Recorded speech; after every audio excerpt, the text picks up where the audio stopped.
Hello friends, welcome to होनहार minds. तो जैसा कि आप लोगों को पता है कि आप लोगों को एनटीपीसी का जीके का सीरीज जो है वो एनटीपीसी का जीके, मैथ्स और न्यूमेरिकल्स का सीरीज जो है आप लोगों के लिए इस चैनल पे दिखाया जा रहा है। और अभी मैं जीके का मेन टॉपिक है ना, जीके में साइंस से आप लोगों को टॉपिक लेके बता रही हूँ, जो कि आपके सभी परीक्षा, जितने भी परीक्षा हैं, चाहे वो स्टेट गवर्नमेंट के हो या सेंट्रल गवर्नमेंट के, जितने भी परीक्षा हैं सभी के लिए, रेलवे हो, एसएससी हो, ठीक है, सभी के लिए इम्पोर्टेंट है।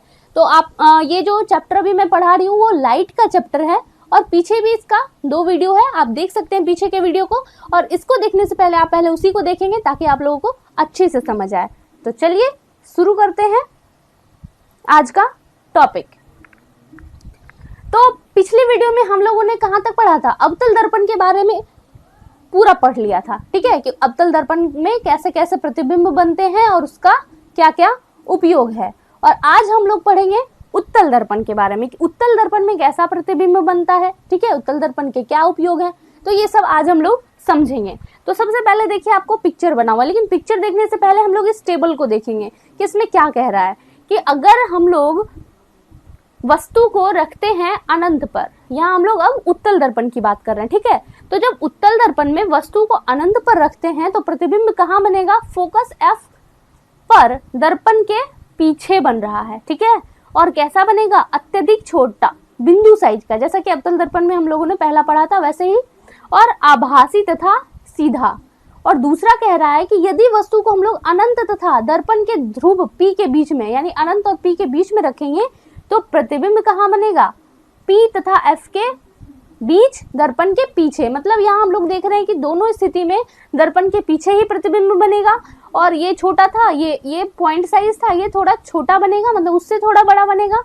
और आभासी तथा सीधा। तो एक चीज हम लोग यहाँ पे देख रहे हैं, कंक्लूजन ये निकाल रहे हैं कि उत्तल दर्पण में क्या होता है कि दोनों प्रतिबिंब जो बनता है दोनों केस में आभासी तथा सीधा ही बनता है और हमेशा दर्पण के पीछे ही बनता है, ठीक है। तो अब इसको हम लोग पिक्चर से समझते हैं।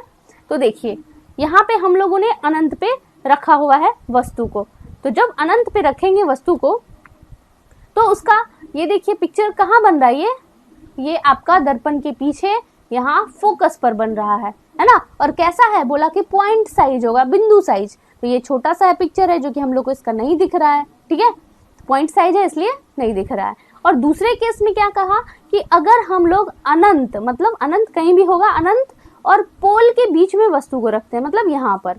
तो जब यहाँ पर रखेंगे तो वो पिक्चर कहाँ बनेगा? तो वो क्या बताया कि पोल और फोकस के बीच में, क्या लिखा था यहाँ पर कि पोल तथा फोकस के बीच में दर्पण के पीछे। तो देखिए दर्पण के पीछे बना है ना, और कैसा है? छोटा, इतना सा पिक्चर ये हम लोग को दिख रहा है, तो ये छोटा है। तो यही 2 स्थिति है उत्तल दर्पण में, बस, ठीक है। तो दोनों को आप लोगों को याद रखना है।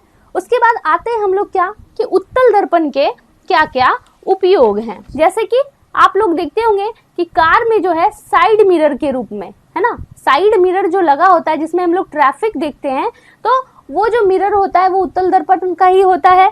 और इसका यूज इसलिए किया जाता है ताकि वो छोटे से शीशे में पूरा पीछे का ट्रैफिक दिख जाए, है ना। तो ये रियर व्यू देता है, इसलिए इसका यूज किया जाता है। चलिए आगे बढ़ते हैं। अब आगे है कि गोलीय दर्पण में रेखीय आवर्धन। अब ये क्या है गोलीय दर्पण में रेखीय आवर्धन?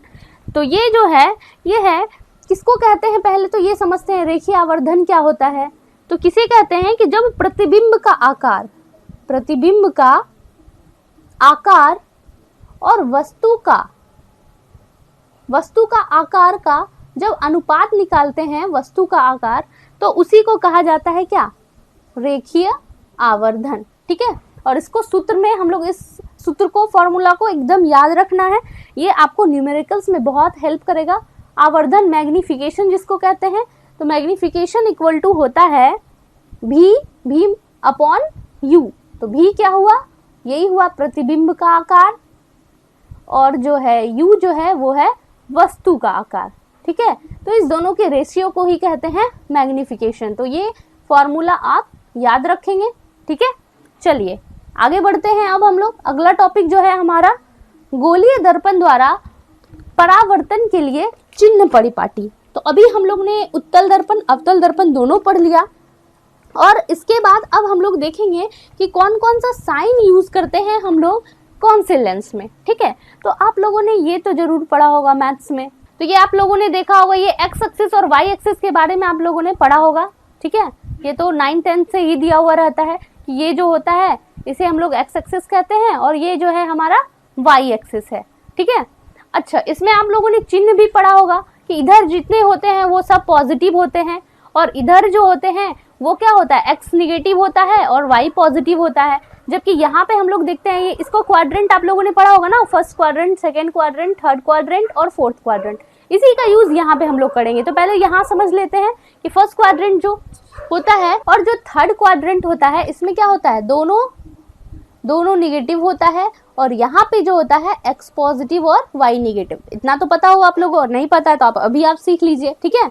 कोई बहुत ज्यादा हार्ड नहीं है। अब ये प्लस दोनों कैसे हुआ, ये भी आप समझ सकते हैं कि इधर एक्स को हम लोग पॉजिटिव लिखते हैं, इतना तो पता होगा, नंबर लाइन बचपन से पढ़े होंगे। ये यहाँ पे क्या होता है, ये ओरिजिन होता है, ठीक है। और इधर -1, -2, -3 लिखते हैं और यहाँ पे वाई क्वाड्रेंट जो होता है वो पॉजिटिव होता है, 1 2 3, है ना।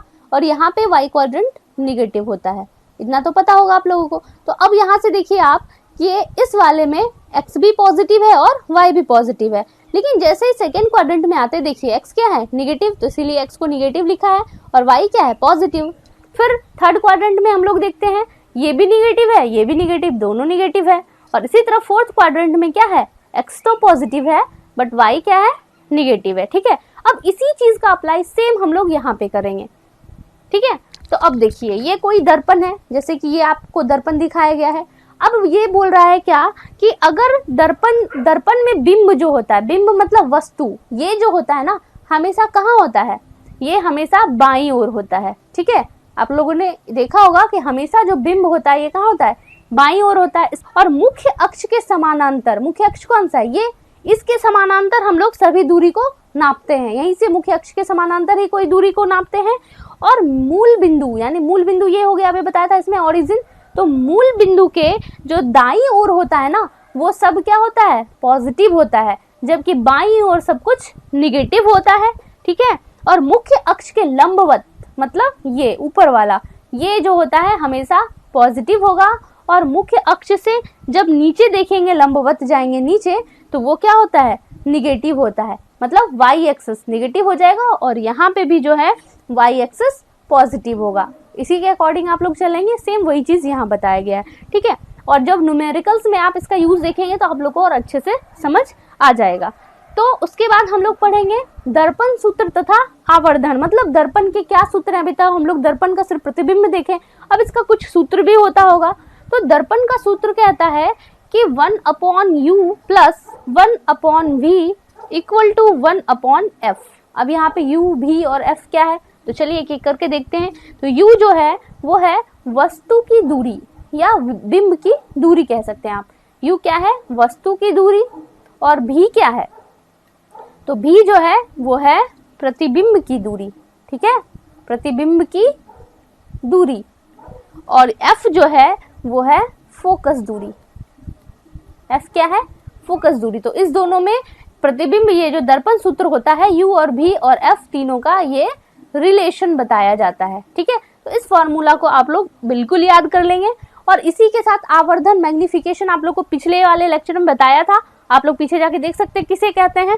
तो वो फॉर्मूला भी आपको बताया था कि m इक्वल टू क्या बताया था, v/u, यही बताया था ना कि प्रतिबिंब का आकार अपॉन वस्तु का आकार। और इसका एक और फॉर्मूला होता है जिसको कहते हैं h'/h, मतलब h' क्या है, तो ये है प्रतिबिंब की ऊंचाई, ठीक है।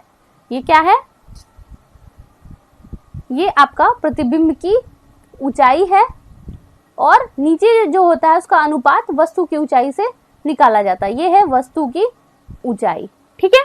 तो ये आपका मैग्निफिकेशन आवर्धन का ये रूल ये हो गया फॉर्मूला, ठीक है, कि v/u या फिर h'/h, जहां पे जो चीज दिया हुआ क्वेश्चन में वो वाला चीज यूज करेंगे। तो इसमें एक और चीज आप लोगों को याद रखना है कि जब m यानी कि मैग्निफिकेशन ये पॉजिटिव हो तो प्रतिबिंब जो बनता है उसका नेचर, क्योंकि क्वेश्चन में आता है m निकालने और उसके बाद पूछा जाता है कि आप बताइए प्रतिबिंब का नेचर कैसा है। तो आप देखेंगे कि जब आपका m जो है वो पॉजिटिव आए तो आप बता सकते हैं कि प्रतिबिंब जो होगा वो आभासी तथा सीधा बनेगा।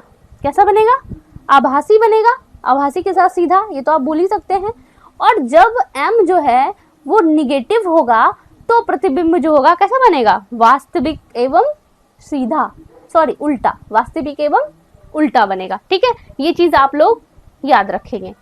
तो उम्मीद करती हूँ कि आप लोगों को ये बहुत अच्छा लग रहा होगा, समझ में आ रहा होगा। ठीक है, तो अगर आप लोगों को समझ में आ रहा है तो इसको जरूर से आप लाइक करें, शेयर करें और दोस्तों के साथ शेयर करें और सब्सक्राइब भी करें। ठीक है, धन्यवाद।